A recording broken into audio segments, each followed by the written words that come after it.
Great. Well, now I'd like to turn it over to Secretary Noe Ortega from the Pennsylvania Department of Education.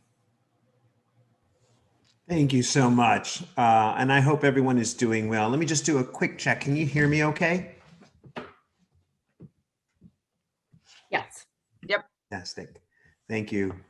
Well, it's such a great morning, and it's a good opportunity to be here. I'm honored to be with you this morning and to have the opportunity to shed light on a topic that is very near and dear to me and the department, and that is equity and justice in education.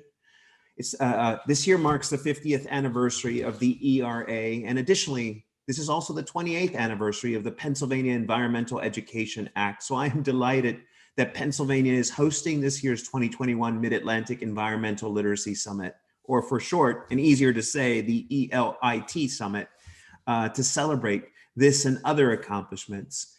The PA Environmental Act, just to give a brief overview, charges the Department of Education, or PDE as we call it here, with the responsibility for formal environmental education within PA schools. It also charges the department with ensuring that all children have access to quality education that provides school-based environmental education and literacy. And this fosters lifelong learning, development, and incorporates environmental justice awareness as well. It also calls and charges the department to provide support and resource information to educators and public and private education agencies, as well as organizations, and then to recognize exemplary environmental education curricula developed in Pennsylvania's schools. PDE's commitment to fulfilling the expectations outlined in the PA Environmental Education Act is only made possible through collaborations. And we embark on these with our sister agencies, such as the Department of Conservation and Natural Resources, DCNR, the Department of Environmental Protection, DEP, and the Department of Agriculture, all of which make and help make this work possible. Whether it's through the development and implementation of environmental education programs for the citizens of this Commonwealth, or to provide leadership, services, funding, and accountability for environmental education, we work on these collaboratively, and it's how we're able to be effective. So let me just extend a quick heartfelt thank you to each of my colleagues and thought partners who head each of these agencies, along with their team, for all you've done to support and your willingness to collaborate with us on these initiatives. I'd also like to thank everyone in attendance here today at this virtual audience because of the work that you are doing and have done to impact the life of Pennsylvania's, the Northeastern region, and the nation at large, and for what you've done to help set the tone for the academic standards for the environment, ecology, science, and technology. In Pennsylvania, as I imagine you do in your respective state and regions, we continue to work to ensure equity and accessibility through environmental education by addressing pressing environmental impact and justice issues within the Chesapeake Bay watershed region and statewide. Some examples of this include the PA Environmental Literacy Capacity Building Grant Project, which is funded through NOAA and BWET.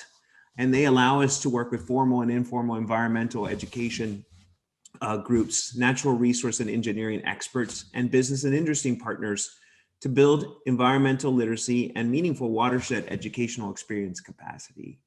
We also do things in the area of professional development with our education networks to also affect systemic change. You know, the PA Environmental Literacy Task Force and Work Group recently expanded efforts to include advanced educator methods and content sessions to help administrators and facility managers understand the programs rising out of education ranks. These content sessions assist school districts to develop their own environmental plans in line with the Chesapeake Bay Watershed Agreement, PA Environmental Literacy Plan, and the PA Pathways to Green Schools program. To ensure that programs such as Pathways to Green Schools program is accessible to all schools across the Commonwealth, PD is working with its partners to develop a new vision for the program to include a mentor network, professional development for educators and administrators, as well as facility managers, with the focus on schools in the environmental justice area spread across 67 counties in Pennsylvania. Ultimately, it is our hope that leadership summits such as the one that we're here today can be incubators for ideas and initiatives designed to make the Commonwealth and our region a better place and to become environmentally literate when building agency and ensuring equity across environmental education practices.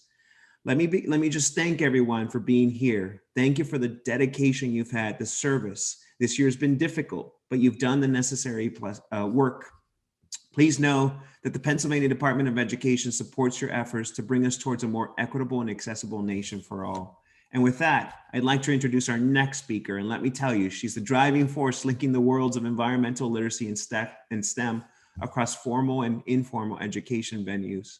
The Robert Noisy Ellen Letvin STEM Education Fellow. I probably butchered that title, so my apologies in advance, for the U.S. Department of Education. So welcome, Patty Curtis.